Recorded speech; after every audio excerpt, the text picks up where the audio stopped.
I'm Beth Hachet, and I want to welcome you to the resume presentation by Career Services at Tarleton State. I want to start off with a quick video about first impressions. Typically your resume is the first impression that an employer is going to have of you, so let's take a quick look.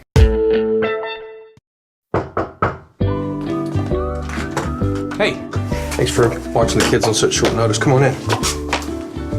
Hey, I know we said 10, but do you think you could stay till 11?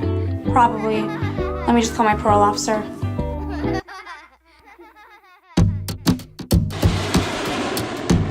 This is your captain. Oops, never flown one of these.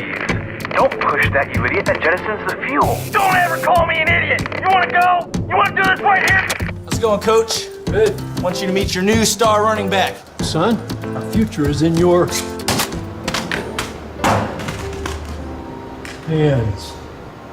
So let's get you checked out here. You say it's the leg here, and oh dear, yeah, that's the lump. Wow, that's cancer. That's gross. What's your schedule look like? We're probably gonna need to amputate today. Do you have a will? That's my cell phone. I'm here for a flu shot. Wow, close call. You are lucky to be alive. Let's get that flu shot taken care of. Okay. Yeah, we're trying out a new small group. I'll talk to you later. Kill them all, as soon as they come in. He's dead. Let's get rid of him.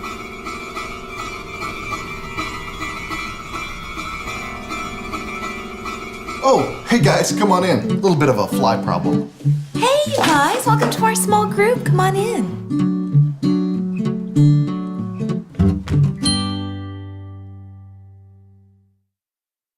So after that video, we need to ask ourselves, what does our resume say about us?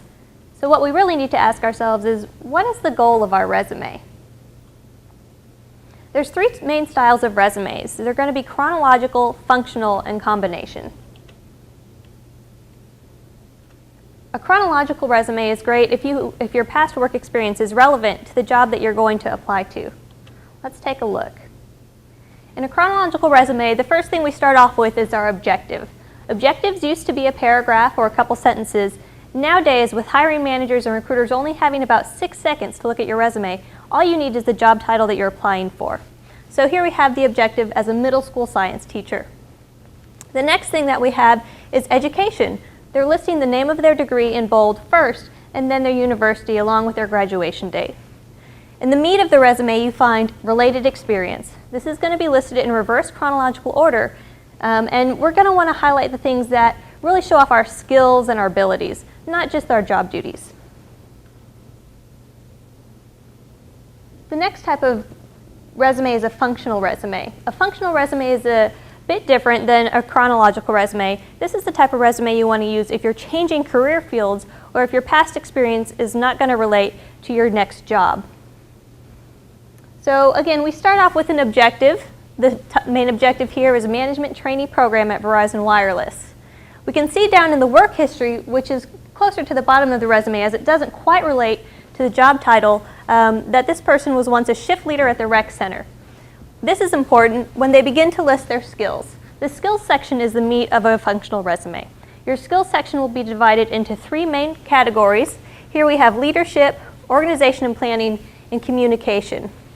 At this top bullet point, we see supervised a 6-member crew and coordinated rotational changes.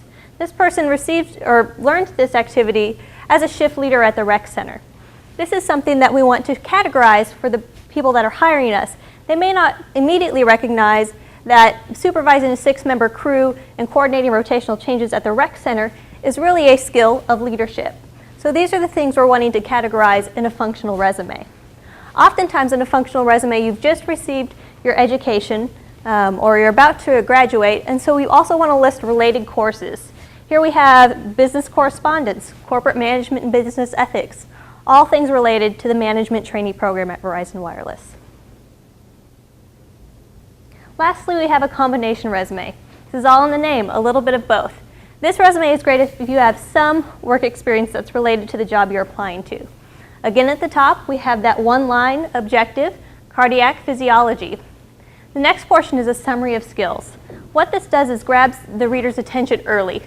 The top bullet point, over 2 years of experience in the fitness field. Very concise and specific.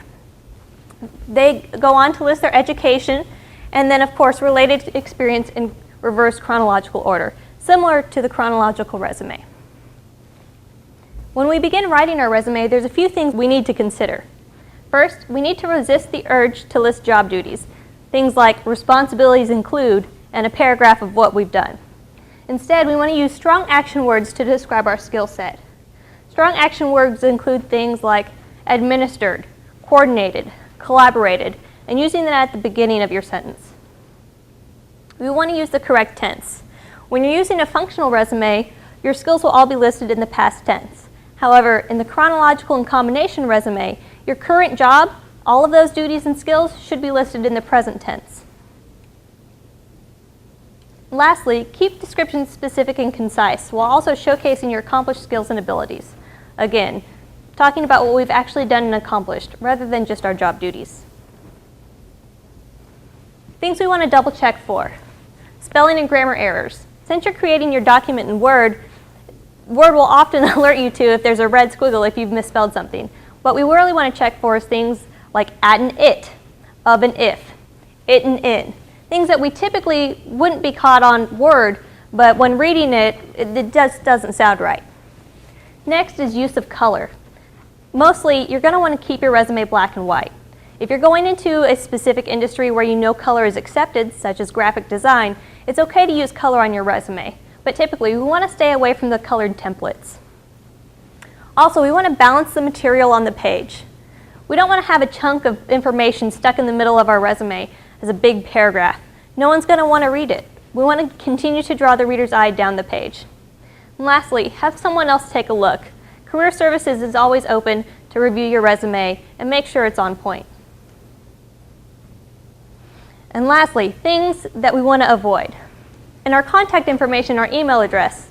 I've seen this one personally, hotzombiexxx@hotmail.com. You may be a hot zombie in your personal life, but as a hiring manager, that's not who I want to hire. I'd rather hire susieq@gmail.com. Next, a resume for a different company, especially in your objective. If you're applying to be a 4th grade teacher at Mansfield ISD, but you left in your objective 4th grade teacher at Midlothian ISD, it doesn't look too great. Your resume might end up at the bottom of the pile. And lastly, irrelevant high school clubs. You're in college now. It's time to list relevant experience. You might have been in National Honor Society and head cheerleader in high school, but what about modern time experience? What have you done in college? What clubs have you joined? What community service have you done? And again, if you have any questions or further questions specific to your resume, feel free to email careers@tarleton.edu or contact me at hashay@tarleton.edu. Thank you.